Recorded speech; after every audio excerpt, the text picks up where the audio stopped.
그 아이로 저를 쫓아내겠다고요. 한승재 씨, 당신은 아버지가 될 수 없는 몸이라는 걸 벌써 잊었나요? 정서윤은 3년 동안 시댁의 모욕을 삼키며 남편 한승재의 비밀을 지켜왔다. 어느 날 남편의 내연녀 오미란이 초음파 사진을 들고 집으로 찾아와 이혼을 강요한다. 시어머니는 손주라며 환호하고 남편은 그 아이를 핑계로 아내를 내쫓으려 한다. 그러나 서윤이 조용히 꺼낸 한 장의 검사 결과지는 그들의 웃음을 순식간에 얼어붙게 만든다. 그날 밤 한 가정의 분류는 거대한 사기극의 문을 열기 시작한다. 축하해요. 그런데 그 아이 아버지는 제 남편이 아닐 텐데요. 정서윤의 목소리는 찻잔에 닿는 은수저 소리보다 낮고 차분했다. 한남동 고급 주상복합 펜트하우스의 거실에는 값비싼 향초 냄새와 오래된 저기가 함께 떠 있었다. 오미라는 얇은 베이지색 코트를 벗지도 않은 채 소파 앞에 서서 초음파 사진을 흔들었고 시어머니 최영숙은 이미 손등으로 눈가를 찍어내며 우리 집안에 드디어 대가 끊기지 않게 됐다고 중얼거리고 있었다. 남편 한승재는 서윤 앞에 이혼 서류를 밀어놓으며 더 추해지기 전에 도장 찍어 네가 아이를 못 낳는 건 우리 집이 오래 참아줬잖아 라고 말했다. 미라는 입꼬리를 올리며 언니 아니 이제 언니라고 부르기도 그렇죠. 아이한테 엄마 자리 양보해주세요 라고 속삭였다. 서윤은 대답 대신 찻주전자를 들었다. 차시고요. 임신했다면서요. 몸차기 하면 안 되죠. 그 말에 승재가 짜증스레 테이블을 쳤다. 지금 장난해. 서윤은 고개를 들었다. 장난은 당신들이 하고 있잖아요. 남의 집에서 남의 아이로. 미란의 얼굴에서 웃음이 아주 잠깐 사라졌다. 그러나 그녀는 곧 배 위에 손을 얹고 더 가늘고 불쌍한 목소리를 만들었다. 너무하세요. 제 뱃속 아이까지 모욕하시는 거예요. 승재 씨, 나 무서워요. 승재는 기다렸다는 듯 그녀의 어깨를 감싸 안았고 그 순간 서윤은 자신이 지난 새해 동안 지켜낸 남자의 등이 얼마나 낯선지 보았다. 처음부터 저렇게 비겁했을까? 아니면 그녀가 너무 오래 눈을 감아준 걸까? 최영숙은 서윤을 향해 손가락질을 하며 네가 여자로서 제 역할을 못했으니 이런 일이 생긴 거다. 그래도 우리 승재가 밖에서 씨를 남겨왔으니 집안으로선 다행이지 라고 말했다. 서윤은 그 말에 눈썹 하나 움직이지 않았다. 그녀는 서랍에서 흰 봉투 하나를 꺼냈다. 병원 로고가 박힌 단정한 봉투였다. 승재의 시선이 그 위에 닿자 그의 턱 근육이 굳었다. 아주 짧은 순간이었지만 서윤은 놓치지 않았다. 사람이 가장 숨기고 싶은 것을 볼 때 짓는 표정은 늘 비슷했다. 분노보다 먼저 오는 공포. 체면이 무너지기 전에 본능적인 움찔거림. 그 봉투. 뭐야? 승재가 낮게 물었다. 서윤은 천천히 봉투를 열어 검사 결과지를 꺼냈다. 당신이 3년 전 강남의 한 남성의학 클리닉에서 받은 정밀 검사 결과예요. 병원명 검사일 담당 전문의 서명까지 다 있어요. 최영숙이 눈살을 찌푸렸다마. 그게 왜 네 손에 있어? 감히 남편 서류를 훔쳤니? 서윤은 미란 앞에 결과지를 내려놓으며 말했다. 훔친 게 아니라 그날 당신 아들이 울면서 저한테 부탁했어요. 어머니가 알면 자긴 끝이라고요. 집안에서 남자로 인정받지 못할 거라고요. 그래서 제가 대신 죄인이 됐어요. 어머니가 주신 한약도 마셨고 친척들 앞에서 병원 다닌다고 고개 숙였고 명절마다 아이 못 낳는 며느리라는 말도 들었죠. 승재의 입술이 파랗게 질렸다. 서윤은 그를 보지 않고 종이 위에 한 줄을 손끝으로 짚었다. 무정자증. 자연 임신 가능성은 사실상 없다는 소견. 그러니까 오미란 씨 다시 묻겠습니다. 그 아이 아버지는 누구죠? 거실의 공기는 한순간에 뒤집혔다. 방금 전까지 승리자의 얼굴로 배를 쓰다듬던 미라는 초음파 사진을 꽉 쥐었고 손톱 끝이 종이를 찢을 듯 떨렸다. 최영숙은 결과지를 빼앗아 읽으려 했지만 글자가 눈에 들어오지 않는 사람처럼 연신 말도 안 돼. 우리 승재가 그럴 리 없어. 라고 되뇌었다. 승재는 서윤에게 달려들듯 몸을 앞으로 기울였다가 미란의 하얗게 굳은 얼굴을 보고 멈췄다. 그 멈춤이 모든 것을 말해주고 있었다. 그는 서윤의 말이 거짓이 아님을 알고 있었다. 다만 그 사실을 자기 외의 모든 사람이 알게 되는 순간만을 두려워했을 뿐이었다. 미란은 급히 눈물을 만들어냈다. 검사라는 게 틀릴 수도 있잖아요. 기적이라는 것도 있고요. 승재 씨가 얼마나 건강한데요. 저희 아이를 이렇게 모욕하시면 저도 가만히 안 있어요. 서윤은 처음으로 희미하게 웃었다. 기적은 보통 사람을 살리죠. 남의 재산을 노리는 계약서 위에 서명하게 만들지는 않아요. 그 말에 승재의 눈빛이 흔들렸다. 당신이 내게 도장 찍으라고 가져온 이 서류 말고도 하나 더 있잖아. 아이가 태어나기 전까지 회사 지분 일부를 신탁 형태로 묶고 양육비 명목으로 현금성 자산을 먼저 이전하는 문서. 법무팀에 정식 검토 올리기 전에 개인적으로 작성한 초안. 승재의 목을대가 크게 움직였다. 미라는 그제야 서윤을 제대로 바라보았다. 이 여자는 울고 무너져야 했다. 뺨을 맞고 물컵을 던지고 상처받은 아내처럼 고함을 질러야 했다. 그래야 미란이 준비한 대사가 먹혔다. 질투에 미친 본처 아이를 가진 불쌍한 여자대를 이을 손주를 원하는 시어머니. 그림은 완벽했다. 그런데 서윤은 단 한 번도 그 그림 안으로 들어오지 않았다. 그녀는 오히려 거실 한가운데 앉아 모든 사람의 발밑에 놓인 함정을 가만히 보여주고 있었다. 그것도 가장 얇고 차가운 미소로. 너 언제부터 알고 있었어? 승재의 목소리는 갈라져 있었다. 서윤은 잠시 찻잔을 내려다보았다. 투명한 갈색 물 위로 조명이 흔들렸다. 당신이 오미란 씨를 만난 건 넉 달 전부터죠. 처음엔 향수 냄새가 바뀌었고 그 다음엔 지갑에서 산부인과 영수증이 나왔어요. 이상했죠. 당신은 남성의학 클리닉 근처만 지나도 숨이 막힌다고 하던 사람이었으니까. 최영숙이 날카롭게 끼어들었다. 그걸 알면서도 지금까지 입 다물고 있었다는 거냐. 우리 집안을 가지고 놀았어.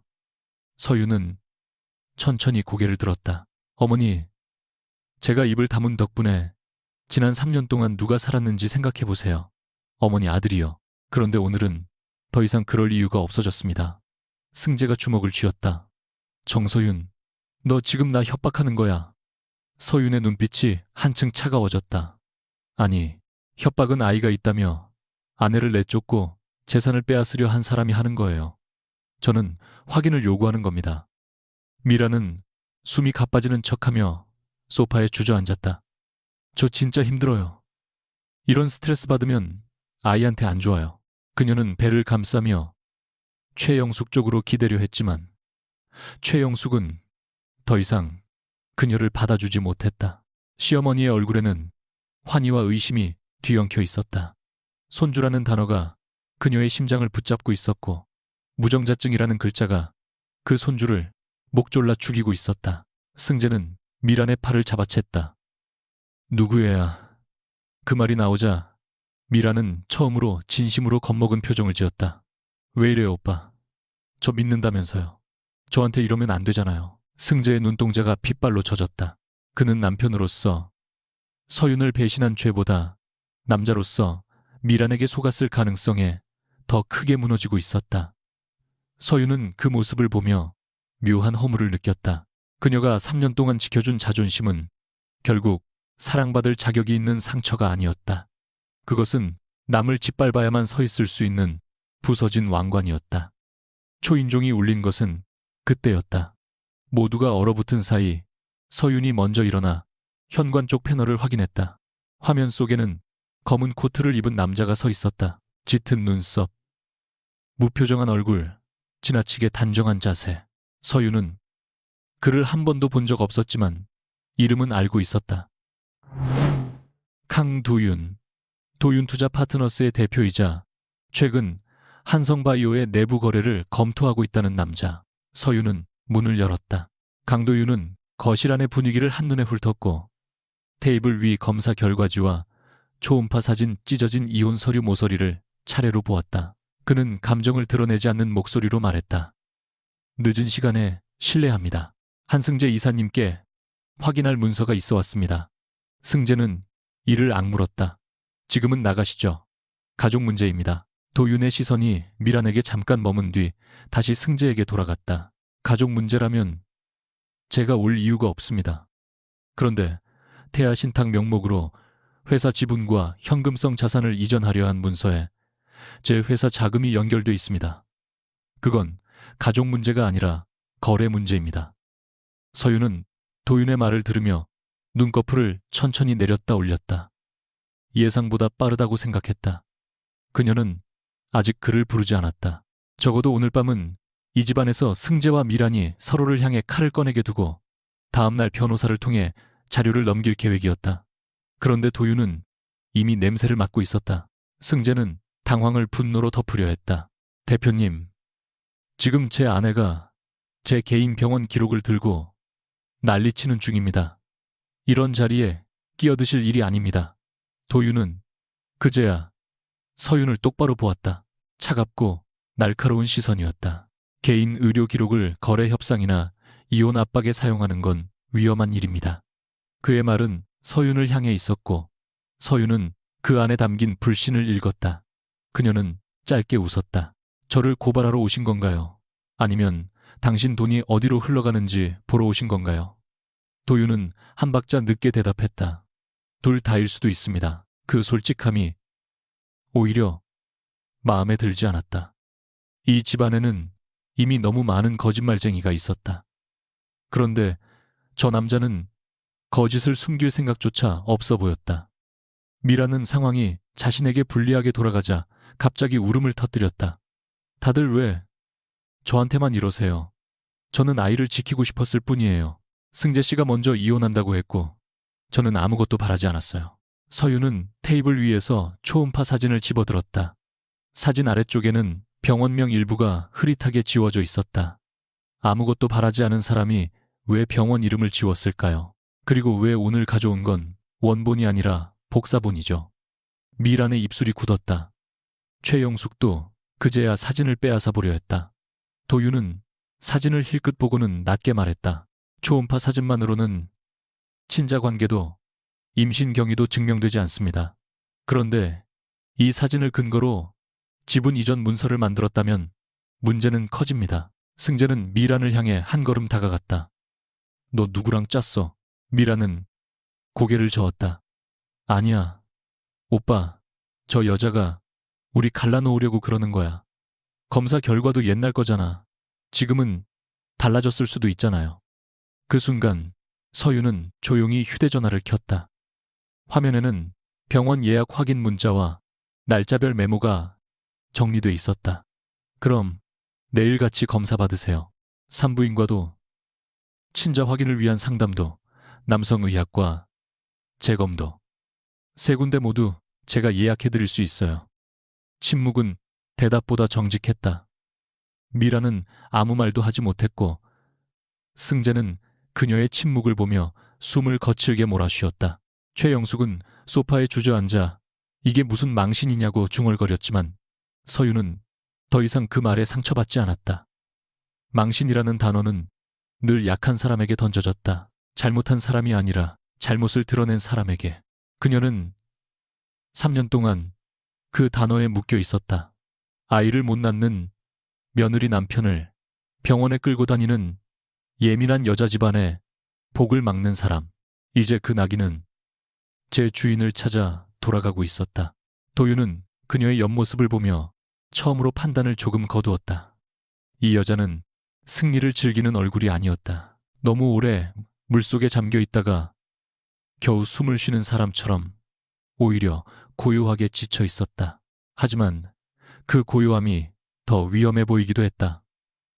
사람이 모든 감정을 눌러담고 움직일 때 실수는 줄고 칼끝은 정확해진다. 서윤은 이혼 서류를 집어들어 승재 앞으로 다시 밀었다. 오늘 도장은 안 찍겠습니다. 당신이 가져온 조건은 모두 무효예요.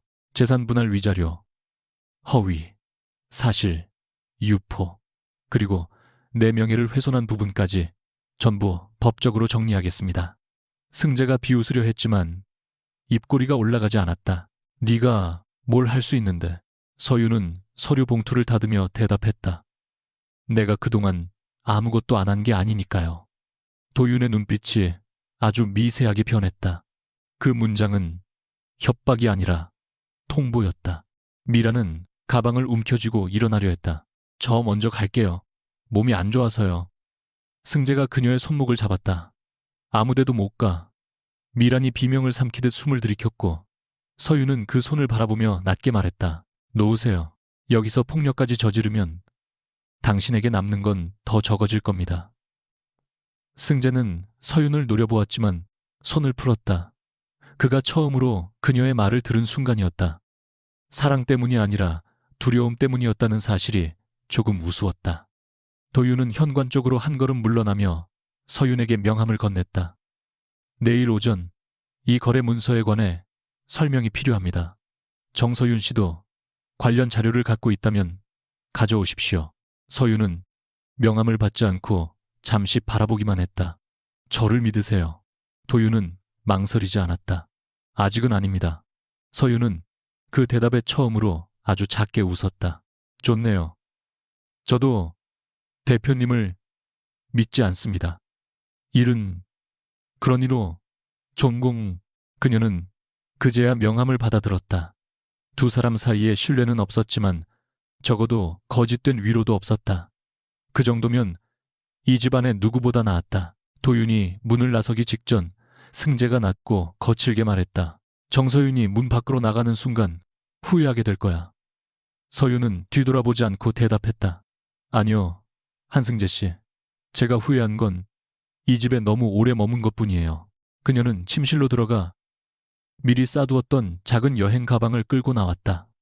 바퀴가 대리석, 바닥을 긁는 소리가 거실의 모든 숨소리보다 선명하게 울렸다.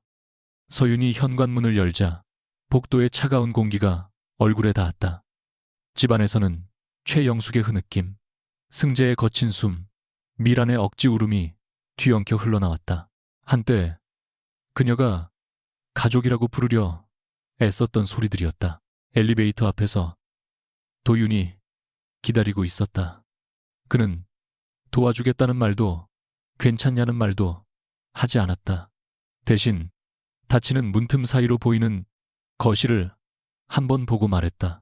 오늘 밤 이후로 저쪽은 가만히 있지 않을 겁니다. 서윤은 여행 가방 손잡이를 고쳐 잡았다. 저도 가만히 있을 생각 없습니다. 엘리베이터 문이 열리고 두 사람은 나란히 안으로 들어섰다. 유리벽 너머로 서울의 밤이 멀고 차갑게 빛났다. 서윤은 손안의 명함을 내려다보았다. 강도윤. 아직 믿을 수 없는 남자. 하지만 오늘 밤 그녀의 전쟁이 더 이상 거실 안의 치정극이 아니라는 사실을 가장 먼저 알아본 사람이기도 했다. 엘리베이터가 아래로 내려가기 시작하자 지옥에서 빠져나가는 느낌은 생각보다 뜨겁지 않았다. 그저 오래 참았던 숨을 아주 천천히 내쉬는 것 같았다. 서윤이 호텔 객실 문을 닫았을 때 손가락 끝에 남아있던 떨림이 그제야 제 몸의 것처럼 느껴졌다. 한남동 집에서 나온 지 2시간이 지났지만 승재의 마지막 눈빛은 아직도 목덜미에 붙어 있었다. 후회하게 될 거라는 말. 예전의 서윤이었다면 그 한마디 때문에 밤새 잠을 이루지 못했을 것이다. 그가 화가 났는지, 시어머니가 쓰러지지는 않았는지, 자신이 너무 심하게 말한 것은 아닌지 끝없이 자신을 심판했을 것이다.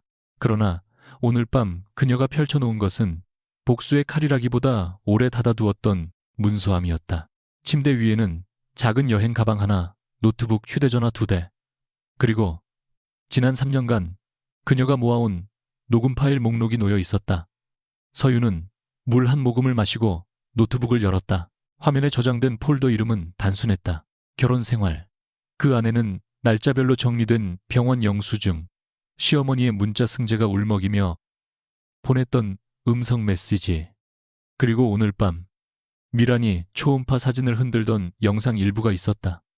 서윤은 파일을 하나씩 확인하다가 손을 멈췄다. 이 정도면 충분할까?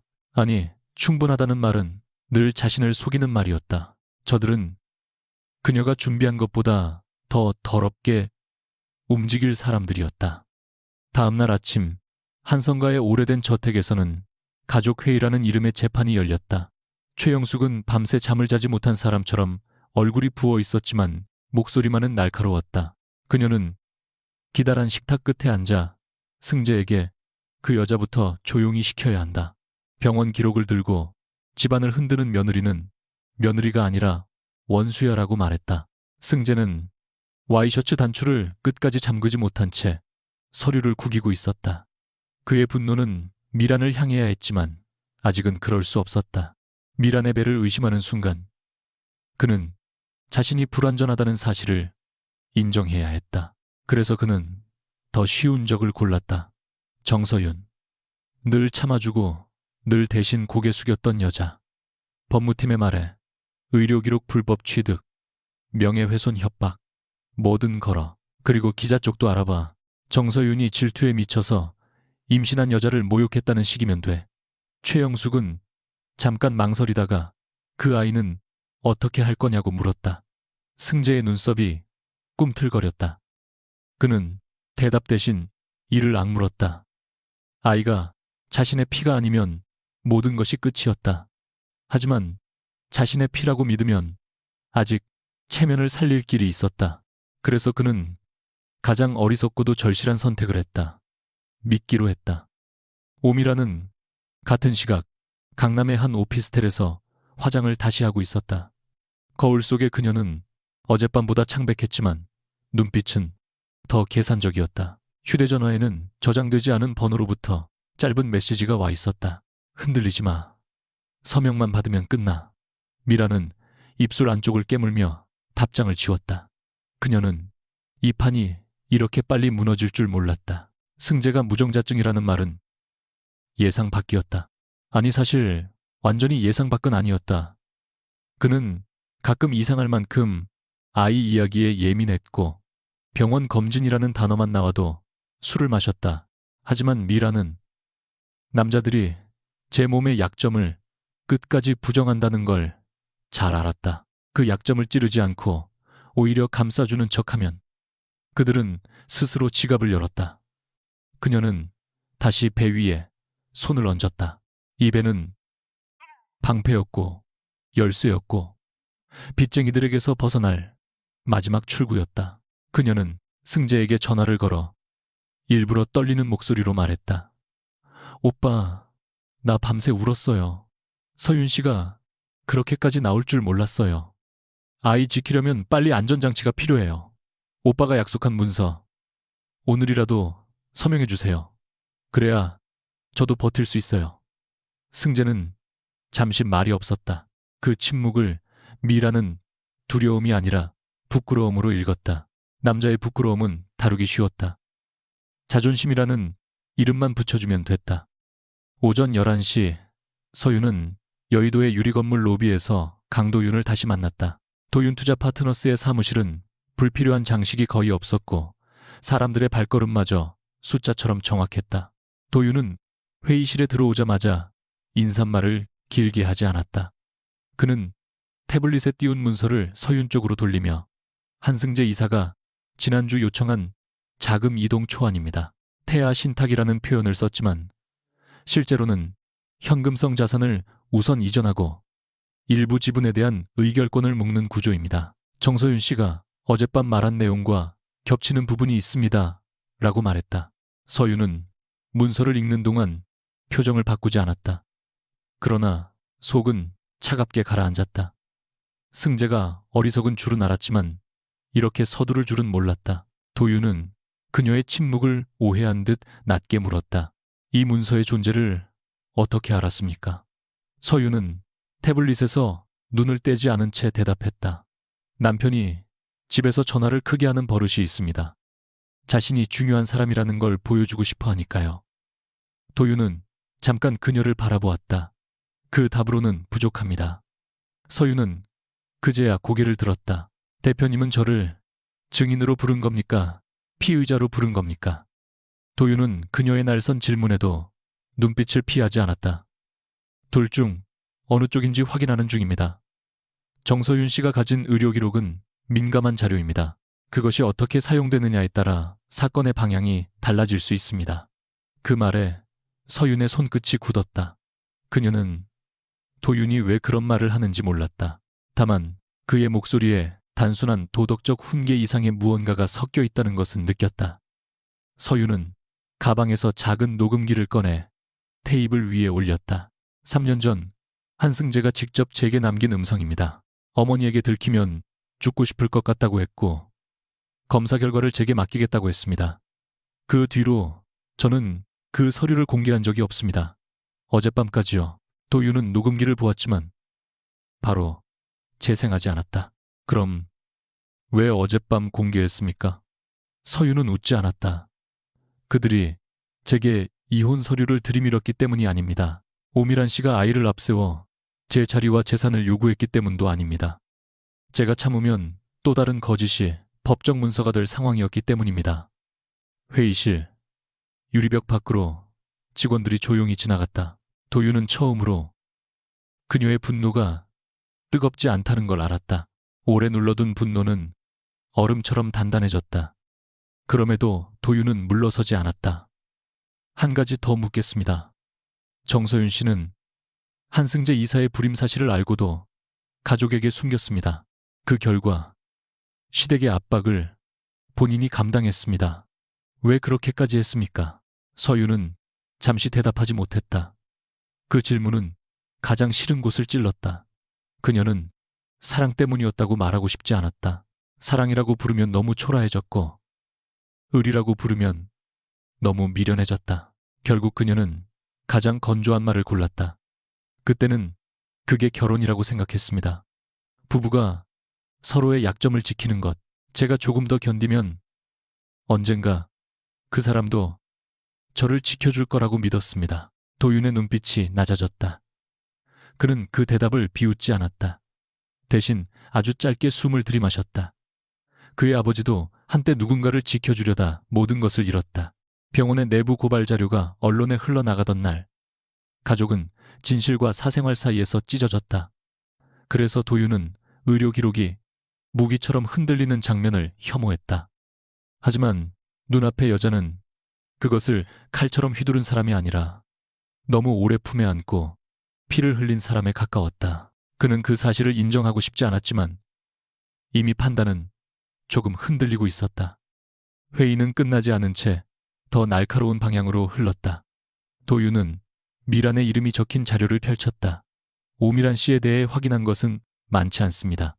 다만 최근 몇 달 동안 번호를 2번 바꿨고 이전 주소지에서 보증금 반환 분쟁이 있었습니다.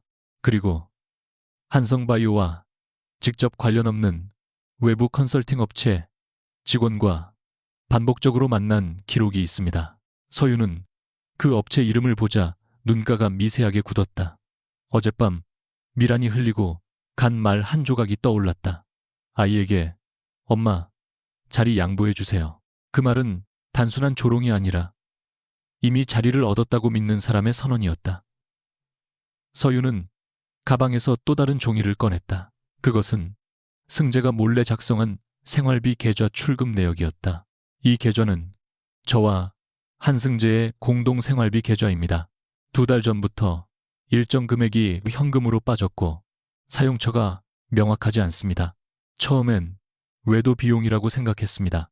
그런데 금액이 너무 규칙적입니다. 도윤은 종이를 받아 천천히 훑었다. 외도보다 계약에 가깝군요. 서윤은 그 단어에 차갑게 웃었다. 맞아요.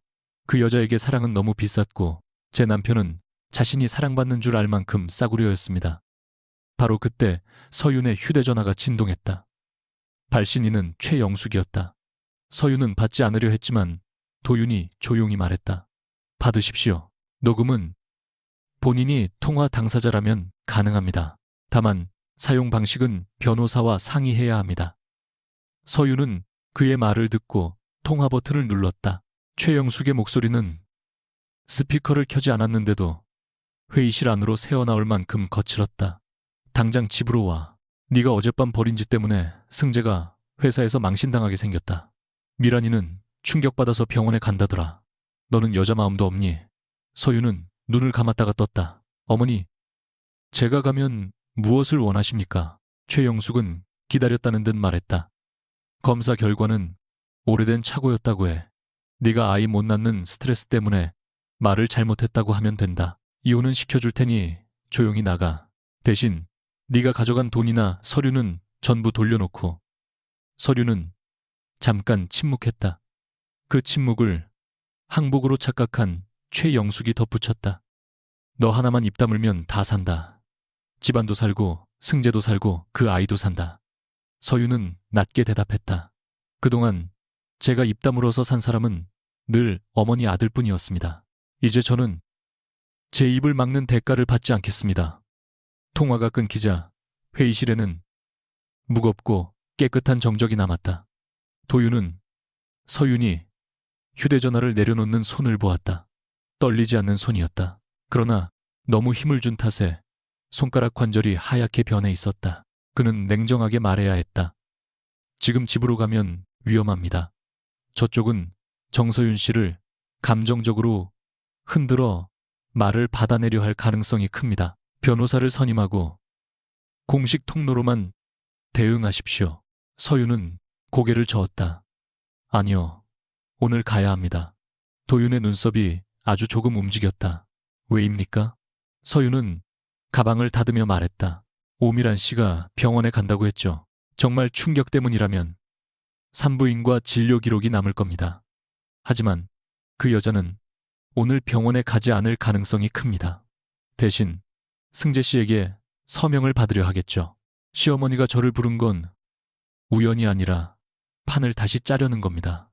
제가 가지 않으면 저 없는 자리에서 제 침묵을 서명처럼 사용할 겁니다.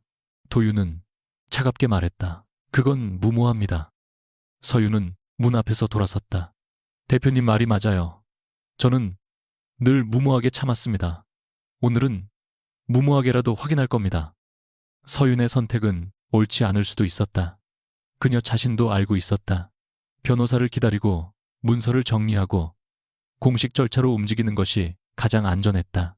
하지만 안전은 늘 힘있는 사람의 편에서 느리게 움직였다. 그 느린 시간 동안 승재는 말을 바꿀 것이고 미라는 눈물을 팔 것이고 시어머니는 집안의 체면이라는 낡은 천으로 모든 더러움을 덮으려 할 것이다. 서유는 택시 안에서 손가방 속 녹음기를 만졌다. 그녀는 싸우기 위해 가는 것이 아니라 더는 혼자 죄인이 되지 않기 위해 가는 것이라고 스스로에게 말했다. 그러나 마음 한구석에선 오래된 습관이 고개를 들었다. 혹시 승재가 정말 무너졌다면, 혹시 그가 단 한 번이라도 미안하다고 말한다면, 그 어리석은 가정이 떠오른 순간 서유는 창밖으로 시선을 돌렸다. 한강 위로 오전의 빛이 번져 있었다. 3년 동안 그녀를 붙잡은 것은 사랑만이 아니었다. 자신이 틀렸다는 사실을 인정하기 싫은 고집도 있었다. 그녀의 가장 깊은 약점은 바로 그것이었다. 상처 준 사람을 오래 감싸 온 자신을 끝까지 틀리지 않은 사람으로 만들고 싶어하는 마음. 한성가 저택에 도착했을 때 서유는 현관 앞에 낯선 검은 차량 한 대가 서 있는 것을 보았다. 번호판은 렌터카였고 운전석에는 모자를 깊게 눌러 쓴 남자가 앉아 있었다. 그는 서윤과 눈이 마주치자마자 고개를 돌렸다.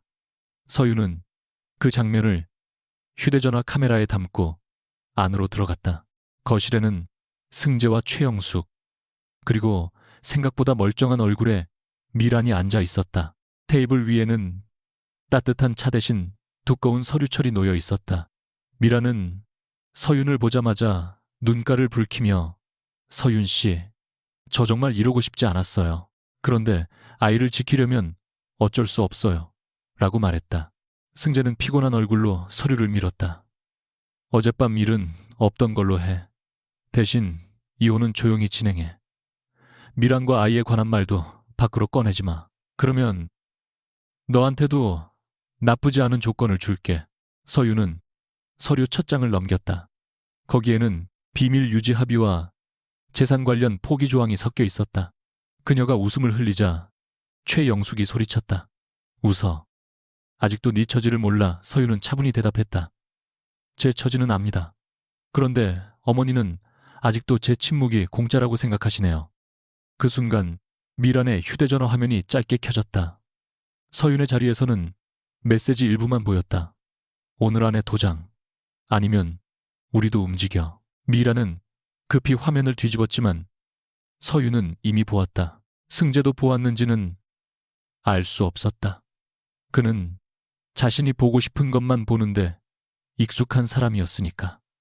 서윤은 서류를 덮었다.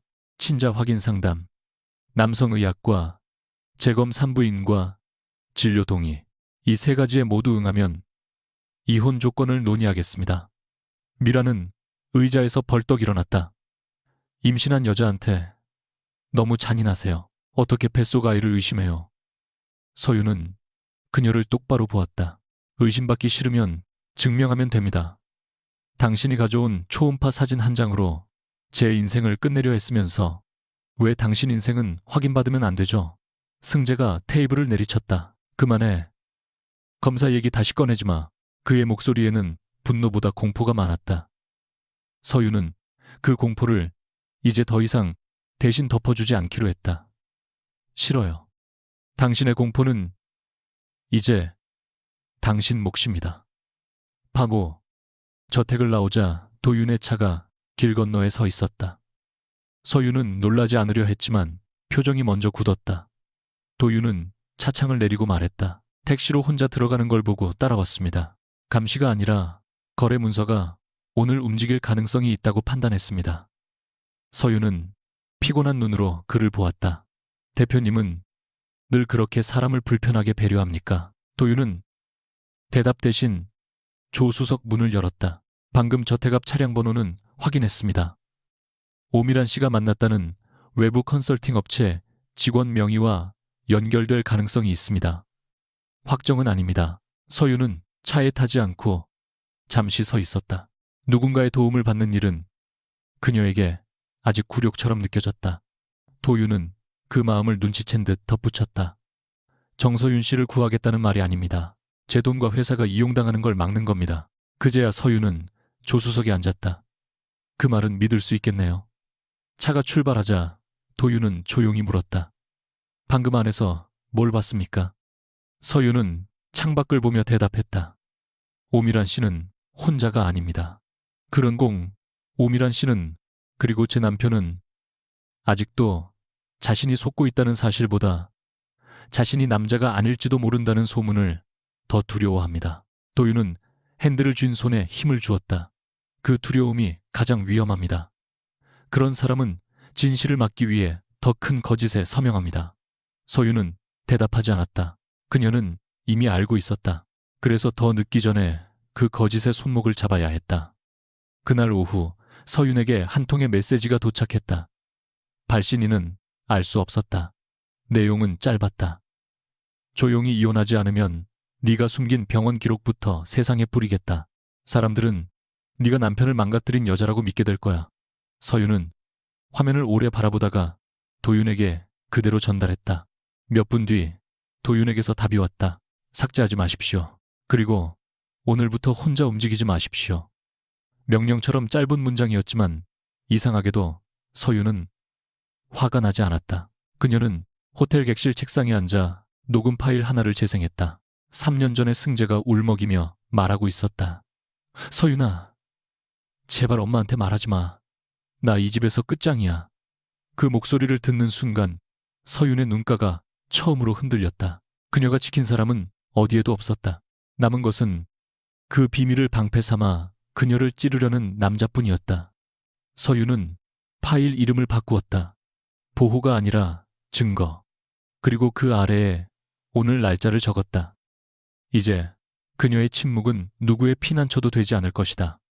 그 기사는 다음 날 새벽 6시 17분에 올라왔다. 제목은 교묘했다. 재벌가 며느리 임신한 여성에게 불임 누명 씌워 이름은 가려져 있었지만 한성바이오, 한남동, 펜트하우스. 오랜 불임 끝에 이혼이라는 단어만으로도 사람들은 금세 주인공을 찾아냈다. 서윤은 호텔 객실 창가에 서서 휴대전화 화면을 내려다보았다. 댓글들은 빠르게 불어났다. 아이 가진 여자를 건드리다니 무섭다. 본인이 못 낳으니까 남편까지 병자로 만드는 거 아니냐. 재벌가 며느리들은 품위 있게 이혼도 못하느냐. 누군가의 인생은 클릭 몇 번으로 납작해졌다. 서윤은 화면을 끄지 않았다. 눈을 돌리면 덜 아플 줄 알았지만 사실은 그렇지 않았다. 외면한 모욕은 나중에 더 깊은 곳에서 썩었다. 그녀는 기사 링크와 댓글 일부를 저장하고 작성 시간과 최초 유포 계정을 따로 캡처했다. 손끝은 차가웠지만 숨은 일정했다. 3년 동안 그녀가 배운 것은 단 하나였다. 울어도 세상은 증거로 인정하지 않는다. 그러니 울 시간이 있으면 기록해야 했다. 한성바이오 본사에서는 이미 비상임원회의가 열리고 있었다. 승재는 새벽부터 쏟아지는 전화에 얼굴이 잿빛이 되었고 최영숙은 회의실 밖 대기실에서 계속 손수건을 비틀었다. 기사에는 승재의 이름이 없었지만 사내 사람들은 눈치가 빨랐다. 오랜 결혼 생활 후계 문제, 임신한 외부 여성, 숨겨도 냄새가 나는 단어들이었다. 이사회 고문 중 한 명이 낮은 목소리로 사실관계부터 정리해야 합니다. 태아 신탁 문서가 실제로 존재한다면 지분 안정성 문제가 생깁니다. 라고 말하자 승재는 테이블을 세게 내리쳤다. 그 문서는 검토 단계였습니다. 내 사생활을 회사 문제로 끌고 오지 마십시오. 그러나 그의 목소리는 예전처럼 사람을 누르지 못했다. 사람들이 두려워하는 것은 승재의 분노가 아니라 그 분노 뒤에 약점이었다. 누가 아이의 아버지인가? 그 질문이 회의실의 공기를 갉아먹고 있었다. 승재는 이를 악물며 생각했다. 미란이 거짓말을 했다면 죽여버리고 싶었다. 하지만 그보다 더 무서운 것은 서윤이 들고 있던 검사 결과가 진짜라는 사실을 모두가 알게 되는 일이었다. 그는 다시 가장 비겁한 결론에 도착했다. 먼저 서윤을 무너뜨려야 한다. 그 시각 미라는 청담동의 작은 산부인과 앞에서 차에서 내리지 못하고 있었다. 병원 간판은 크지 않았고 예약자 명단에도 그녀의 이름은 없었다. 그녀가 이곳에 온 이유는 진료가 아니라 사진 때문이었다. 어젯밤 서윤이 원본을 요구한 뒤로 그녀는 더 정교한 자료가 필요하다는 것을 깨달았다. 운전석에 앉아있던 남자가 모자를 벗으며 낮게 말했다. 겁먹은 얼굴 하지마. 넌 그냥 스트레스 때문에 병원 왔다가 돌아간 거야. 기자한테는 그렇게 흘리면 돼. 미라는 그를 노려보았다. 태석 오빠, 그 여자가 생각보다 많이 알아. 한승재가 무정자증이라는 것도 알고 있었어. 그런 얘긴 왜 미리 안 했어? 박태석은 짧게 웃었다. 그 남자가 자기 입으로 그런 걸 말했겠냐. 중요한 건 그 자식이 믿고 싶어 한다는 거야. 남자는 자기가 아버지라고 믿고 싶은 순간 제일 멍청해져. 미라는 배 위에 손을 올렸지만 손바닥 아래에는 보호해야 할 생명보다 갚아야 할 빚의 무게가 먼저 느껴졌다. 그녀는 한때 이 판을 자신이 조종한다고 믿었다.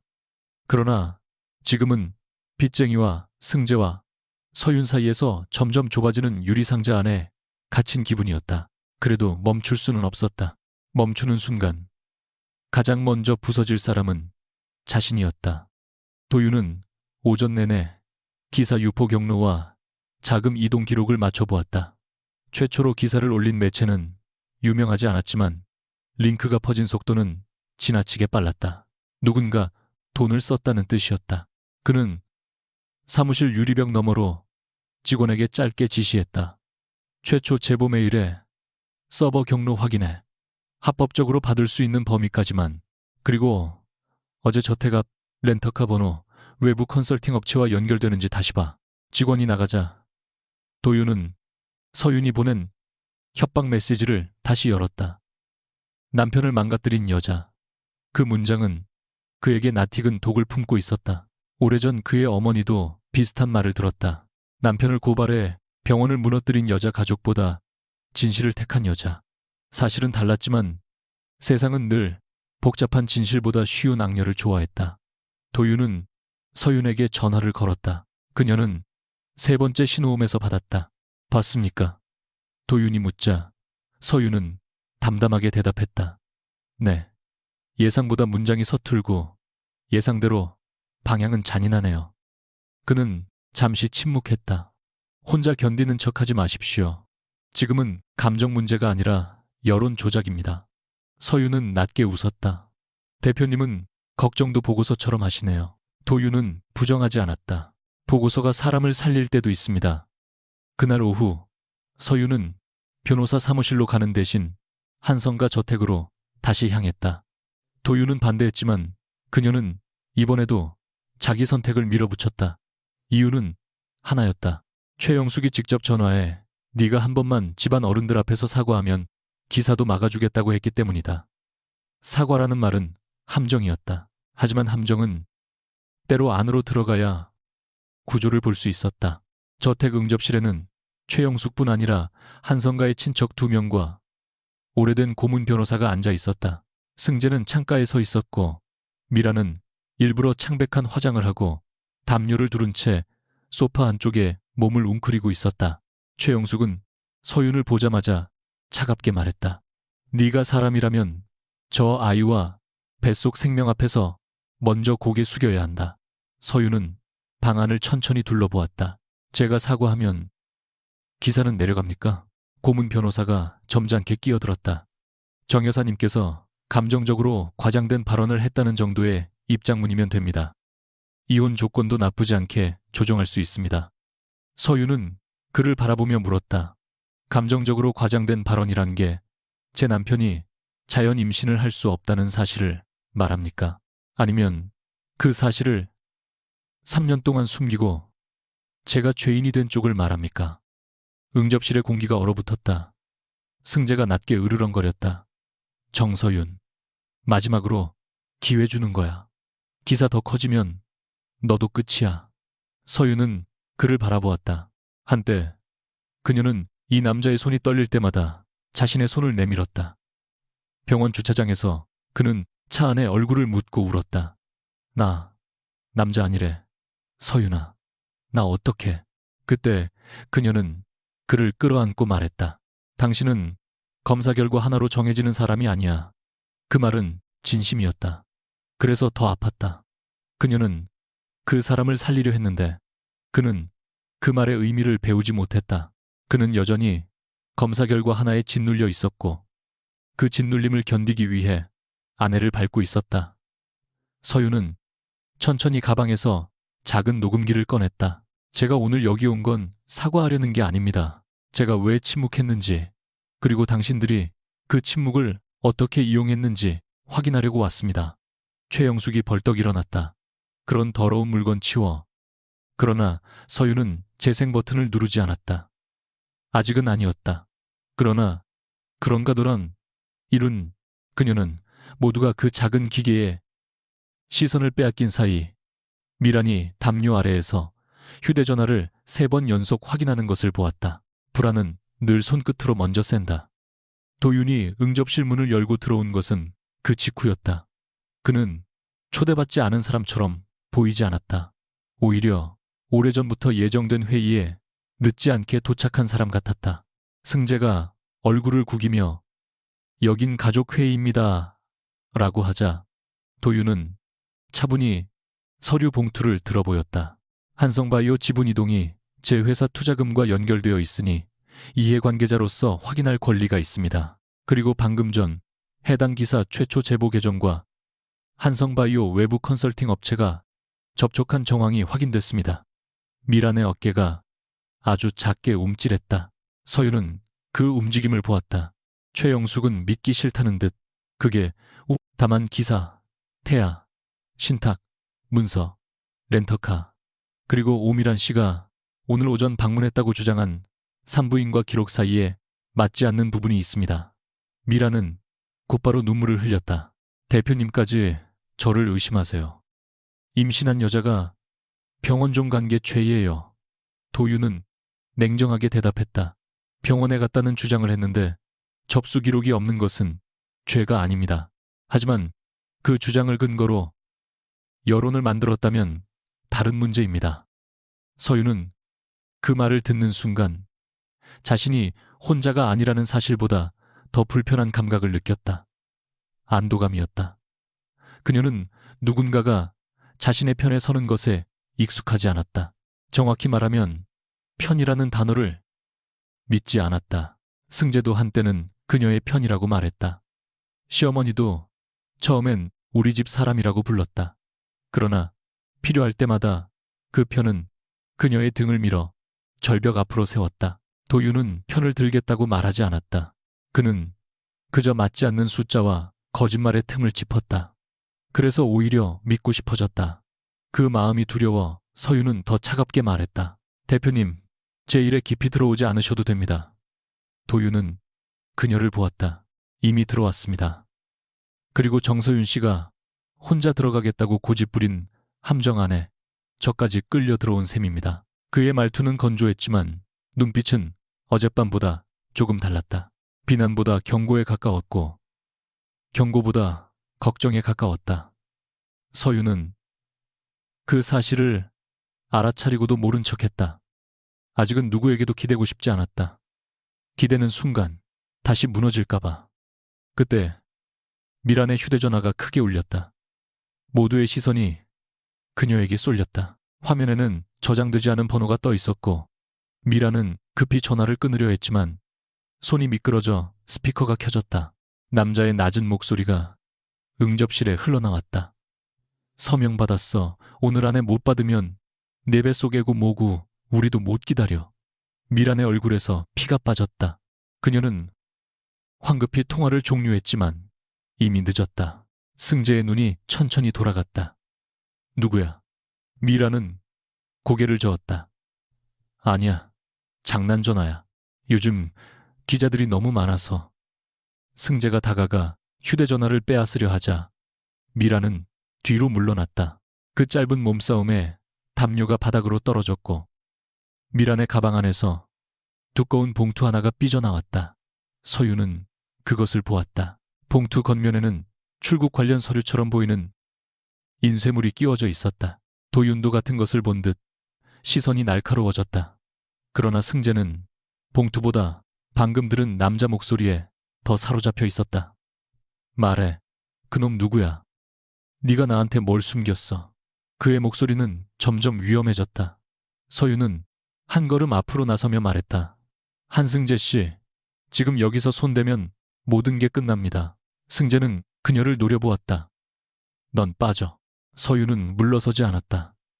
아니요. 이번엔 제가 빠져서 당신 죄까지 대신 뒤집어 쓰지 않을 겁니다. 그날의 회의는 결론 없이 깨졌다. 미라는 울면서 도망치듯 나갔고 승재는 뒤쫓으려다 도윤의 직원들이 복도에 있다는 말을 듣고 멈췄다. 최영숙은 소파에 주저앉아 우리 집안이 왜 이렇게 됐느냐고 중얼거렸지만 누구도 대답하지 않았다. 서유는 저택을 나와 차가운 대문 앞에 섰다. 손안에는 방금 녹음된 남자의 목소리와 미란의 반응이 저장되어 있었다. 결정적인 증거는 아니었다. 하지만 방향은 분명해졌다. 미란은 혼자가 아니고 누군가는 오늘 안에 승재의 서명을 받아야 할 만큼 급했다. 도윤은 옆에 서서 말했다. 이제 경찰에 넘길 준비를 해야 합니다. 아직 체포될 단계는 아니지만 자금 흐름과 협박 정황을 묶으면 수사 요청은 가능합니다. 서유는 천천히 고개를 저었다. 조금만 더요. 도윤의 눈빛이 굳었다. 위험합니다. 서유는 멀리 저택 창문을 올려다보았다. 그 안에서 한때 자신이 아내라는 이름으로 살았다. 알아요. 하지만 저들은 아직 서로를 믿고 있어요. 아니, 서로를 이용할 수 있다고 믿고 있죠. 그 믿음이 깨지는 순간 진짜 말이 나올 겁니다. 도윤은 그녀를 오래 바라보다가 낮게 물었다. 정서윤 씨는 복수를 원하는 겁니까? 진실을 원하는 겁니까? 그 질문에 서윤은 바로 대답하지 못했다. 결국 그녀는 아주 작게 말했다. 처음엔 저도 그 둘이 같은 건 줄 알았습니다. 밤이 내려앉은 호텔 객실에서 서유는 녹음 파일을 여러 번 들었다. 서명 받았어. 오늘 안에 못 받으면. 그 짧은 문장 속에는 조급함이 있었고 협박이 있었고 미란이 단순한 내연녀가 아니라는 증거가 있었다. 그러나 그녀의 마음을 가장 오래 붙잡은 것은 도윤의 질문이었다. 복수와 진실. 3년 동안 그녀는 진실을 숨기는 방식으로 누군가를 지켰고 이제는 진실을 꺼내는 방식으로 누군가를 무너뜨리려 했다. 그렇다면 자신은 얼마나 달라진 걸까? 그녀는 책상 위에 놓인 이혼 서류 사본을 바라보다가 펜을 들었다. 내일 오전 승재에게 마지막 만남을 제안하기로 했다. 장소는 한남동 펜트하우스. 그들이 처음 그녀를 몰아붙였던 곳. 그곳에서 미라는 다시 승재를 설득하려 할 것이고 승재는 자신의 무너진 자존심을 붙잡기 위해 마지막 도장을 찍으려 할 것이다. 서유는 휴대전화를 들어 도윤에게 메시지를 보냈다. 내일 밤 그 사람들이 다시 움직일 겁니다. 이번엔 제가 판을 만들겠습니다. 답장은 오래 걸리지 않았다. 혼자 하지 마십시오. 서유는 그 문장을 오래 바라보다가 화면을 껐다. 그리고 처음으로 누군가의 경고를 완전히 무시하지 않기로 했다. 다음 날 밤 한남동 펜트하우스의 거실은 처음 그들이 서윤을 몰아붙였던 날과 비슷하게 정돈되어 있었다. 은은한 조명, 차갑게 닦인 대리석 바닥 유리, 벽, 너머로 내려다 보이는 서울의 불빛까지 모든 것이 그대로였지만 공기의 주인은 달라져 있었다. 서윤은 테이블 위에 찻잔 4개를 놓고 가장 안쪽 자리에 앉았다. 그녀는 일부러 검은색 원피스를 입었다. 상복도 전투복도 아니었다. 다만 더 이상 누군가의 며느리나 아내로 보이지 않기 위해 고른 색이었다. 도윤은 창가 쪽에 서서 휴대전화로 마지막 메시지를 확인하고 있었다. 그는 이 자리에 오는 것을 끝까지 반대했지만 서윤이 준비한 자료와 신고 접수 내역을 본 뒤 한 가지 조건을 달았다. 감정이 폭발하는 순간에는 바로 중단할 것. 서윤은 고개를 끄덕였지만 자신도 알고 있었다. 오늘 밤은 감정이 폭발해야만 진짜 얼굴이 드러나는 판이었다. 그래서 그녀는 경찰에 자료를 미리 넘겼고 건물 보안실에도 방문자 기록 보존을 요청했다. 그녀가 할 일은 사람을 벌하는 것이 아니라 저들이 스스로 벌을 향해 걸어가게 만드는 것이었다. 승재가 먼저 도착했다. 그는 밤새 술을 마신 사람처럼 눈가가 붉었고 넥타이는 지나치게 단단히 묶여 있었다. 지나치게 단단한 매듭은 늘 무너지는 사람의 갑옷 같았다. 그는 거실에 도윤이 있는 것을 보고 얼굴을 일그러뜨렸다. 또 대표님까지 불렀나. 정서윤. 이제 남자까지 끼워서 나를 협박하겠다는 거야. 서윤은 찻잔에 물을 따르며 대답했다. 오늘은 협박이 아니라 확인입니다. 그리고 강 대표님은 제 남자가 아니라 당신이 건드린 돈의 이해관계자예요. 승재는 비웃으려 했지만 실패했다. 곧이어 최영숙이 들어왔다. 그녀는 평소처럼 비싼 진주 목걸이를 걸고 있었지만 눈동자는 불안하게 흔들렸다. 오늘 여기서 끝내자. 집안 망신 더 키우지 말고 네가 가져간 서류와 녹음부터 내놔. 마지막으로 미란이 들어왔을 때 서유는 그녀의 가방부터 보았다. 지난번보다 크고 무거웠다. 미란은 초췌한 척 입술색을 죽였지만 발걸음은 지나치게 급했다. 그녀는 문이 닫히자마자 승재 옆에 붙어 앉으며 속삭였다. 오빠, 오늘만 믿어요. 아이를 위해서라도 빨리 정리해야 해요. 테이블 위에 놓인 문서는 3종류였다. 승재가 준비한 비밀 유지 합의서, 미란이 요구한 태아 신탁 변경안, 그리고 서윤이 가져온 이혼 조정 초안이었다. 승재는 자신의 문서를 먼저 펼쳤다. 네가 원하는 돈은 주겠어. 대신 검사 결과 녹음, 오늘까지 있었던 모든 일에 대해 외부 발설 금지, 미란과 아이에 대해서도 언급 금지. 이 조건이면 너도 나쁘지 않아. 서윤은 종이를 읽는 척하다가 조용히 웃었다. 나쁘지 않다는 말은 늘 가해자가 좋아하는 표현이죠. 피해자가 입을 다무는 값이 자기들이 감당할 수 있을 만큼일 때 최영숙이 참지 못하고 소리쳤다. 너는 결국 돈이 목적이었구나. 서유는 시어머니를 바라보았다. 어머니가 원하시는 건 돈이 아니죠. 집안의 체면이에요. 한승재 씨가 원하는 건 사랑도 아니고 아이도 아닙니다. 자신이 조롱받지 않는 것. 오미란 씨가 원하는 건. 그녀는 말을 멈추고 미란을 보았다. 그건 본인이 직접 말하는 게 좋겠네요. 미란의 손이 가방끈을 움켜쥐었다. 저는 아이를 지키고 싶은 것뿐이에요.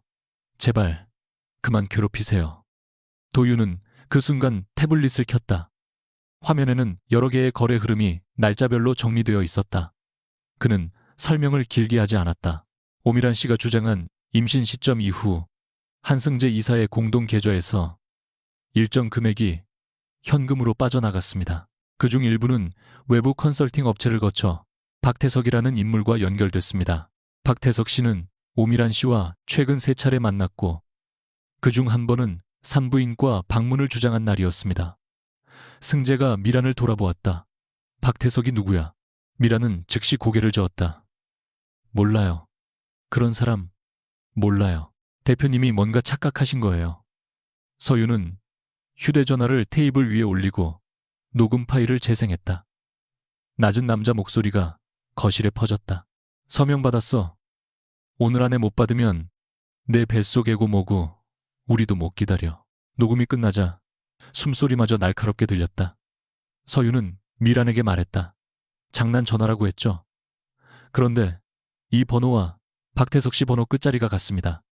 우연이라고 하기엔 오늘 이 자리에 가져온 가방이 너무 무거워 보이네요. 미란은 얼굴을 일그러뜨리며 갑자기 자리에서 일어났다. 이건 다 불법이에요. 몰래 녹음하고 사람 뒤를 캐고 임신한 여자를 범죄자 취급하고. 승재 씨, 나 못하겠어요. 이 아이 지키려면 지금 당장 나가요. 그녀는 승재의 팔을 붙잡았지만 승재는 움직이지 않았다. 그의 시선은 태블릿 화면과 미란의 얼굴 사이를 오갔다. 믿고 싶었던 세계가, 금 가는 소리가 그의 안에서 들리는 듯 했다. 최영숙은 아직도 마지막 희망을 버리지 못하고 그래도 아이는 우리 승재 아이일 수 있잖아. 요즘 의학이 얼마나 발달했는데 기적이라는 것도 있고 라고 중얼거렸다. 그 말에 서윤의 얼굴에서 온기가 완전히 사라졌다. 어머니 기적이라는 단어로 저를 3년 동안 죄인으로 만들지 마세요. 검사는 기적을 모욕하려고 있는 게 아니라 거짓말을 막으려고 있는 겁니다. 도윤은 조용히 또 다른 문서를 밀었다. 어제 제안했던 3가지 확인 절차를 오미란 씨는 모두 거부했습니다. 산부인과 원본 진료 기록 제출, 친자 확인 상담, 한승재 이사의 재검. 모두요. 승재의 입술이 떨렸다. 왜 거부했어? 미라는 결국 연기를 바꾸었다. 울던 여자는 사라지고 살아남으려는 여자가 남았다. 그녀는 천천히 승재의 팔을 놓고 낮은 목소리로 말했다. 오빠, 그게 그렇게 중요해요. 어차피 오빠도 이 결혼 끝내고 싶었잖아. 서윤 씨랑 살면서 숨 막혔다고 했잖아요. 나한테는 처음으로 남자답게 살고 싶다고 했잖아. 승재의 얼굴이 일그러졌다. 그 말은 애정이 아니라 조롱처럼 들렸다. 누구 애냐고 물었어. 미라는 웃었다. 아주 짧고 마른 웃음이었다. 정말 알고 싶어요. 알면 뭐가 달라져요. 오빠는 이미 이 아이를 이용해서 저 여자 내보내려고 했고, 어머니는 손주라고 좋아했고, 나는 그걸로 살아남으려고 했어요. 우리 중에 깨끗한 사람 있어요. 최영숙이 숨을 삼켰고 승재는 의자를 거칠게 밀치고 일어났다. 서유는 조용히 손을 들어 도윤에게 신호했다. 아직 조금만 더. 미라는 자신이 무너지는 것을 느끼자 오히려 더 빠르게 말했다. 박태석은 그냥 아는 사람이에요. 빚 때문에 몇 번 도움받았고 그쪽에서 방법을 알려준 것뿐이에요. 오빠가 지분만 묶어주면 출산 전까지 조용히 있다가 나중에 정리하면 된다고 했어요. 오빠도 좋았잖아. 아버지 된 척할 수 있어서. 그 마지막 문장이 승재를 완전히 무너뜨렸다. 그는 미란에게 달려들어 어깨를 잡아 흔들었고 미란은 날카롭게 비명을 질렀다. 승재의 손이 그녀의 목덜미 쪽으로 올라가는 순간 도윤이 빠르게 끼어들어 그의 팔을 붙잡았다. 멈추십시오. 지금부터는 어떤 말도 변명이 되지 않습니다. 승재는 도윤을 밀쳐내며 소리쳤다. 놔. 저 여자가 날 가지고 놀았어. 내 아이도 아니면서 내 돈을. 서윤이 자리에서 일어났다. 그녀의 목소리는 크지 않았지만 이상할 만큼 또렷했다. 한승재 씨, 당신은 속은 피해자만이 아닙니다. 당신은 그 거짓말을 이용해 저를 내쫓으려 한 사람이에요. 지금 화나는 건 아이가 아니어서가 아니라 당신이 누군가의 아버지가 될 수 있다는 환상마저 빼앗겼기 때문이죠. 승재가 그녀를 향해 돌아섰다. 눈빛은 원망으로 가득했다. 너만 입 다물었으면 됐어. 네가 그 검사지를 꺼내지만 않았어도. 서윤은 천천히 고개를 저었다. 아니요. 제가 입 다물었기 때문에 여기까지 온 겁니다. 오늘은 그 실수를 반복하지 않을 거예요. 그때 현관 쪽에서 초인종이 울리지 않고 문이 열렸다. 건물 보안 직원과 함께 들어온 경찰들이 신분을 밝히자 거실의 모든 사람의 얼굴이 다른 방식으로 굳었다. 미라는 가장 먼저 가방을 끌어안았고 승재는 술이 깨는 사람처럼 뒷걸음질 쳤다. 담당 수사관은 차분히 말했다. 오미란 씨 제출된 자료를 바탕으로 사기 및 협박 정황에 대해 확인할 것이 있습니다. 임의 동행을 요청합니다. 한승재 씨도 방금 현장에서 발생한 폭력 행위와 관련해 진술이 필요합니다. 최영숙은 비명을 삼키며 우리 승재가 왜요? 저 여자가 먼저 우리 집을 망쳤어요. 라고 외쳤다. 그러나 누구도 그녀의 말에 움직이지 않았다. 서윤은 테이블 아래에 있던 작은 녹음기와 방금까지 작동 중이던 보안 녹화 안내 서류를 수사관에게 건넸다. 오늘 대화 전체와 이전 협박 메시지, 자금 이동 내역 사본입니다. 원본은 변호인을 통해 제출하겠습니다. 미라는 그제야 서윤을 향해 악에 바친 목소리로 말했다. 처음부터 이럴 생각이었어. 그래서 우리를 불렀어. 서윤은 그녀를 바라보았다. 아니요. 나는 당신들에게 사실을 말할 기회를 줬어요. 당신들이 고른 건 거짓말이었고요. 미란의 가방에서는 여권 사본, 현금 봉투, 외부 업체 명함, 그리고 승재가 서명하기 직전이던 지분 관련 문서 초안이 나왔다. 그것만으로 모든 범죄가 확정되는 것은 아니었다. 서윤은 그 정도는 알고 있었다. 하지만 거짓말의 방향은 충분히 드러났다.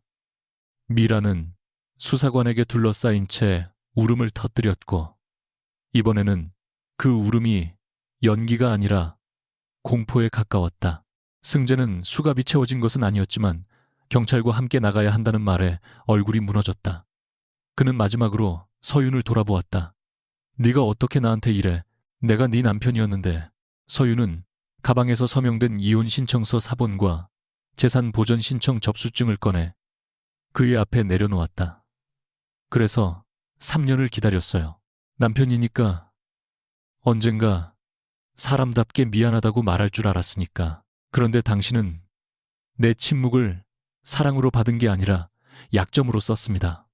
그녀는 한 걸음 가까이 다가가 낮게 말했다. 공동 계좌에서 빠져나간 돈은 모두 기록되어 있어요. 당신의 치료비, 상담비, 병원비, 그리고 당신이 숨겨달라고 했던 모든 비용까지. 당신이 말한 것처럼 제가 돈을 훔친 게 아니라 당신의 체면을 치료하는 데 쓴 돈이었죠.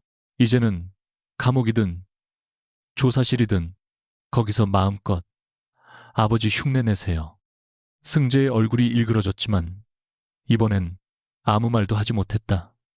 그의 분노는 더 이상 방안을 지배하지 못했다. 경찰이 미란과 승재를 데리고 나간 뒤 펜트하우스에는 이상할 만큼 큰 정적이 남았다.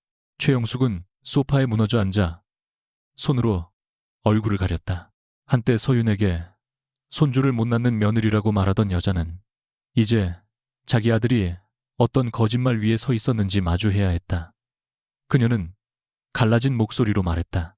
서윤아, 그래도 집안일인데 이렇게까지 해야 했니? 서윤은 여행 가방 손잡이를 잡았다. 어머니는 아직도 집안일이라고 부르시네요. 저에게는 인생이었습니다. 최영숙은 더 이상 말을 잇지 못했다. 푹. 도윤은 문가에서 그녀를 기다리고 있었다. 그는 승리했다는 말도 잘했다는 말도 하지 않았다. 대신 아주 조용히 물었다. 괜찮습니까? 서윤은 잠시 웃으려 했지만 입술이 떨렸다. 아니요, 괜찮지 않습니다. 그 대답은 이상하게도 그녀를 덜 외롭게 만들었다. 처음으로 괜찮은 척하지 않아도 되는 밤이었다. 서윤은 마지막으로 거실을 돌아보았다. 그녀가 고른 커튼 시어머니 취향에 맞춰 바꾼 그릇장 승재가 손님들 앞에서 다정한 남편인 척하며 어깨를 감싸던 소파. 그 모든 것이 한때는 결혼의 증거처럼 보였지만 이제는 오래된 무대장치 같았다. 그녀는 미리 싸둔 가방을 끌고 현관을 나섰다. 복도에는 경찰들이 남긴 발소리의 여운이 희미하게 남아 있었다. 엘리베이터 앞에서 도윤이 말했다. 오늘 자료는 내일 변호사와 함께 정리하십시오. 그리고 언론 대응은 감정적으로 하지 않는 게 좋습니다. 서윤은 글을 올려다보았다. 대표님은 끝까지 보고서 같네요. 도윤은 짧게 숨을 내쉬었다. 그게 제가 겁날 때 하는 방식입니다. 서윤은 처음으로 그의 말 뒤에 숨은 균열을 보았다. 완벽하게 냉정한 남자인 줄 알았는데 그는 냉정함으로 자신을 붙잡는 사람이었다. 그녀는 엘리베이터 문이 열리자 안으로 들어가며 말했다. 오늘은 고마웠어요. 믿는다는 뜻은 아니지만. 도윤은 그녀 옆에 섰다. 저도 아직 정서윤 씨를 다 안다고 생각하지 않습니다. 문이 닫히고 펜트하우스의 빛이 얇은 틈 사이로 사라졌다. 서윤은 손잡이를 꼭 쥐었다. 이번에는 지옥에서 빠져나오는 것이 아니었다. 자신이 세운 전쟁터에서 스스로 문을 닫고 나오는 길이었다. 사건 다음 날 아침, 서울은 아무 일도 없었다는 듯 움직였다. 출근길 차량은 강변북로를 따라 길게 밀렸고 여의도의 유리 건물들은 어제와 같은 빛을 반사했다. 그러나 정서윤의 시간만은 완전히 다른 곳으로 밀려나 있었다. 그녀는 변호사 사무실 회의실에 앉아 밤새 정리한 자료를 다시 확인했다. 이혼 신청서, 재산, 보전 신청, 접수 확인서, 공동 계좌, 출금 내역, 병원비와 상담비, 영수증, 협박 메시지, 녹음, 파일 목록, 그리고 오미란의 가방에서 나온 문서에 대한 경찰 확인, 기록. 변호사는 조심스럽게 말했다. 정 여사님이 준비하신 자료는 충분히 일관성이 있습니다. 다만 의료 기록 부분은 사용 범위가 민감하니 상대방이 먼저 허위 주장을 한 정황과 함께 제한적으로 제출하는 방향이 좋겠습니다. 서윤은 고개를 끄덕였다.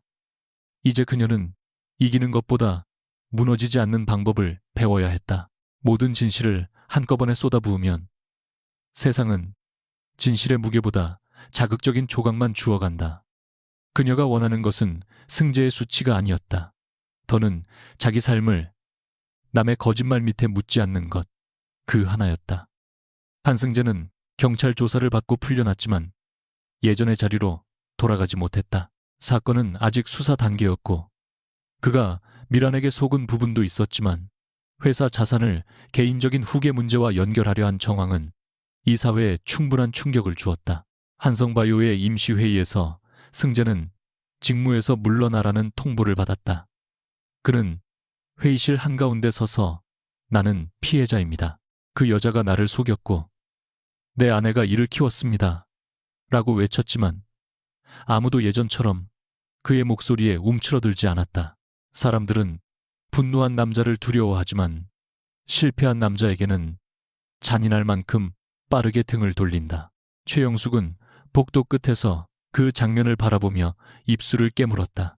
평생 집안의 체면을 위해 살아온 그녀에게 가장 견딜 수 없는 것은 아들의 잘못보다 그 잘못을 더 이상 덮을 천이 없다는 사실이었다. 그녀는 그제야 서윤이 3년 동안 무슨 일을 했는지 조금씩 깨달았다. 며느리가 지킨 것은 남편의 병원 기록만이 아니었다. 무너질 줄 알면서도 무너짐을 인정하지 못하는 집안 전체의 얇은 자존심이었다. 오미라는 박태석과 함께 조사를 받았다. 모든 것이 단번에 밝혀지지는 않았다. 세상은 소설처럼 한 장의 증거로 모든 죄를 확정하지 않는다. 그러나 미란의 휴대전화에는 승재의 지분 이전 계획을 독촉하는 메시지와 빚 상환 압박이 남아 있었고, 박태석의 계좌에는 외부 업체를 거친 돈의 흔적이 일부 확인되었다. 미란은 처음에는 자신도 협박당한 피해자라고 주장했다. 어느 정도는 사실일지도 몰랐다. 서유는 그 소식을 듣고도 놀라지 않았다. 사람은 때로 가해자이면서 동시에 다른 누군가의 희생자일 수 있다. 그렇다고 그 죄가 사라지지는 않는다. 미라는 아이를 방패처럼 들고 남의 삶을 밀어내려 했고, 승재는 그 방패를 자기 자존심의 증거로 삼았다. 박태석은 두 사람의 허영과 공포를 돈으로 계산했다. 각자의 욕망은 달랐지만 결과는 같았다. 그들은 모두 서윤의 침묵 위에 자기들의 길을 놓으려 했다. 이제 그 길은 수사 기록과 법적 절차 속에서 하나씩 끊어지고 있었다. 며칠 뒤 최영숙은 서윤을 만나고 싶다는 연락을 보냈다. 서윤은 처음엔 거절하려 했다. 그러나 변호사는 재산과 이혼 조건을 조정하는 과정에서 한 번쯤 직접 입장을 듣는 것도 나쁘지 않다고 했다. 만남은 한성가 저택이 아니라 광화문의 조용한 한식당 별실에서 이루어졌다. 최영숙은 전보다 작아 보였다. 진주 목걸이도 단정한 머리도 그대로였지만 사람을 누르던 기세가 사라져 있었다. 그녀는 차를 한 모금도 마시지 못한 채 말했다. 네가 그동안 승재 일을 숨겨줬다는 건 알겠다. 내가 너한테 심한 말을 많이 했어. 사과처럼 들렸지만 끝에 매달린 자존심 때문에 완전한 사과가 되지는 못했다. 서유는 조용히 듣고 있었다. 최영숙은 이어서 말했다. 그래도 집안이 이렇게 된 건 너무 가혹하지 않니? 이혼 조건은 다시 생각해보자. 네가 돌아오라는 뜻은 아니야. 다만 우리도 숨 쉴 구멍은 있어야지. 서유는 그제야 찻잔을 내려놓았다. 어머니, 저는 그 숨 쉴 구멍이었습니다. 3년 동안요. 그런데 그 안에서 저는 숨을 못 쉬었습니다. 최영숙의 눈가가 떨렸다. 예전 같았으면 그 말에 소리부터 질렀을 것이다. 그러나 이제 그녀는 소리칠 자격을 잃었다는 것을 알고 있었다. 서유는 차분하게 말을 이었다. 저는 어머니에게 복수하려고 온 게 아닙니다. 승재 씨를 망가뜨리고 싶어서 이혼하는 것도 아니에요. 다만 더는 누구의 체면을 위해 제 이름을 더럽히지 않겠습니다. 불임이라는 말을 제게 덮어 씌웠던 것도, 아이를 못 낳는 며느리라고 친척들 앞에서 웃었던 것도 이제는 집안일이라는 이름으로 묻지 마세요. 저는 그 기억들을 돈으로 바꿀 생각은 없습니다. 하지만 그 기억들이 없었던 일처럼 취급되는 것도 허락하지 않겠습니다. 최영숙은 오래 침묵했다. 마침내 그녀는 아주 낮게 말했다. 미안하다. 이번에는 짧아서 오히려 조금 더 진심처럼 들렸다. 서유는 고개를 끄덕였지만 용서한다는 말은 하지 않았다. 용서는 상대를 위해 급히 내주는 선물이 아니었다. 언젠가 자신이 더 가벼워지기 위해 선택할 수 있는 일일 뿐이었다. 오늘의 그녀에게 필요한 것은 용서가 아니라 경계였다. 도윤은 그날 저녁 서윤을 광화문 근처 거리에서 기다리고 있었다. 그는 여전히 검은 코트 차림이었고 손에는 커피 2잔이 들려 있었다. 서윤은 그를 보자 조금 피곤한 웃음을 지었다. 대표님은 오늘도 보고서 대신 커피를 들고 오셨네요. 도윤은 한 잔을 건네며 말했다. 보고서는 변호사에게 보냈습니다. 커피는 제가 할 수 있는 덜 불편한 배려입니다. 서윤은 처음으로 편하게 웃었다. 두 사람은 청계천 쪽으로 천천히 걸었다. 도윤은 그녀에게 과한 위로를 하지 않았다. 대신 자신이 왜 의료기록 문제에 예민했는지 짧게 털어놓았다. 그의 아버지는 과거 병원 내부 문제를 바로잡으려다 사적인 진료 기록까지 언론에 흘러나가는 일을 겪었고, 그 과정에서 가족은 진실과 모욕을 함께 견뎌야 했다. 그래서 처음 정서윤 씨를 봤을 때 저는 당신이 가장 아픈 정보를 무기로 쓰는 사람이라고 생각했습니다. 서윤은 물가를 내려다보며 말했다. 틀린 말은 아니에요. 결국 저는 그 종이를 꺼냈으니까요. 도윤은 고개를 저었다. 아니요. 저는 맥락을 보지 않았습니다. 그 점을 사과하고 싶었습니다. 서윤은 한동안 대답하지 않았다. 사과를 받는 일도, 사과를 믿는 일도 아직 낯설었다. 이혼 조정은 생각보다 길지 않게 정리되었다. 승재는 처음엔 끝까지 다투겠다고 했지만 회사 내부 조사와 경찰 수사가 이어지자 더 큰 노출을 피하기 위해 조건을 조정했다. 서윤은 과도한 요구를 하지 않았다. 공동재산 중 자신의 목 허위 사실 유포에 대한 정정, 그리고 더 이상 그녀의 임신 여부나 병원 기록을 언급하지 않는다는 명확한 합의. 그것이면 충분했다. 변호사는 조금 아쉽다는 듯 더 받을 수 있습니다 라고 했지만 서윤은 고개를 저었다.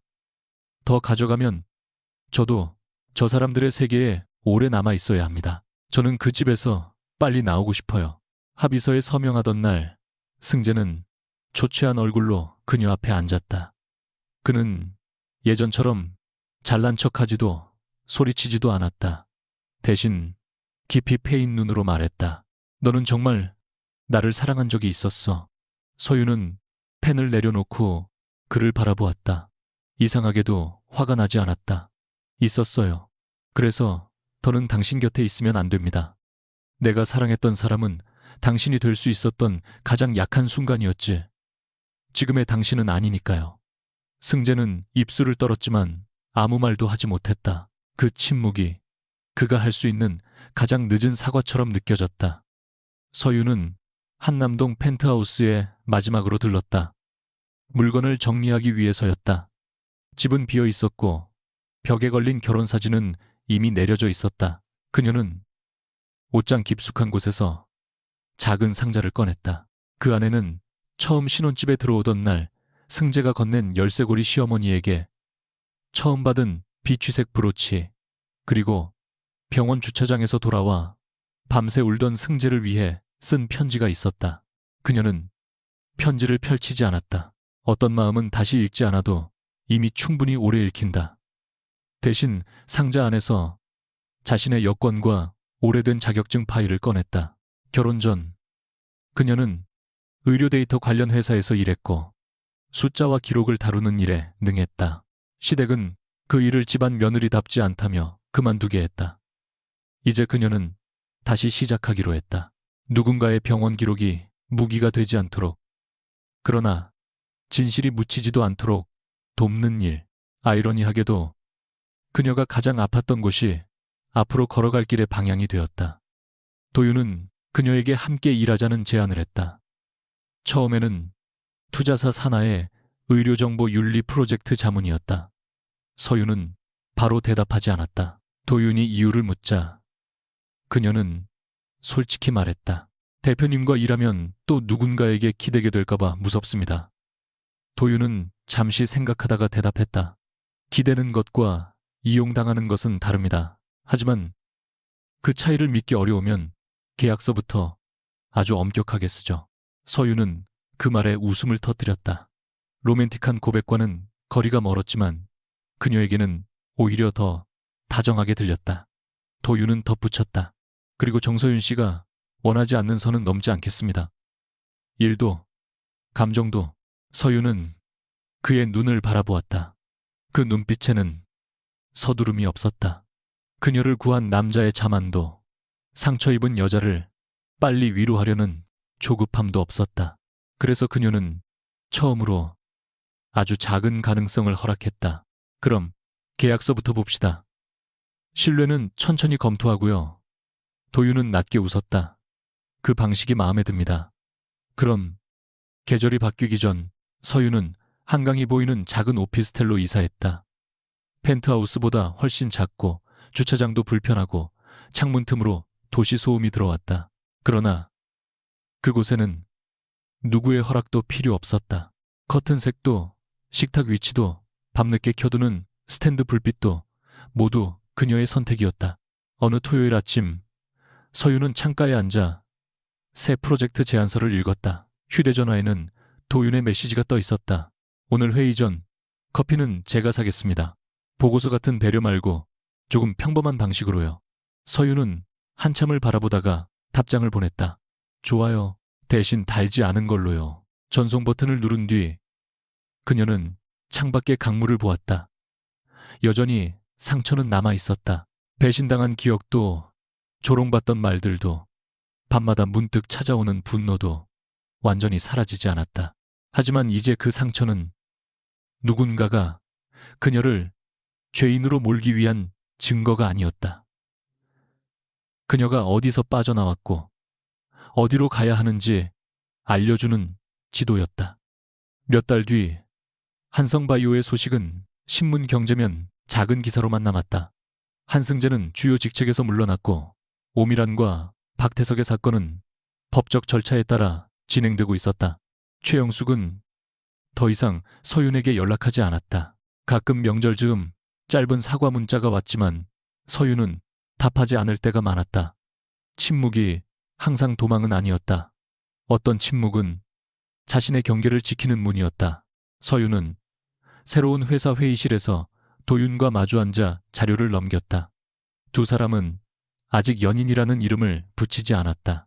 그러나 회의가 끝난 뒤 도윤이 자연스럽게 그녀의 걸음에 맞춰 속도를 늦추고 서윤이 그 사실을 모르는 척하지 않게 된 것만으로도 충분했다. 건물 밖으로 나오자 저녁의 서울이 부드럽게 내려앉고 있었다. 도윤이 물었다. 오늘은 어디로 갈까요? 서윤은 잠시 생각하다가 미소 지었다. 집이요. 이번엔 누가 기다리는 집 말고 제가 돌아가고 싶은 집으로. 그녀는 먼저 걸음을 옮겼다. 뒤따라오는 발소리는 부담스럽지 않았다. 처음으로 누군가와 같은 방향으로 걷는 일이 자신을 잃는 일이 아닐 수도 있다고 생각했다.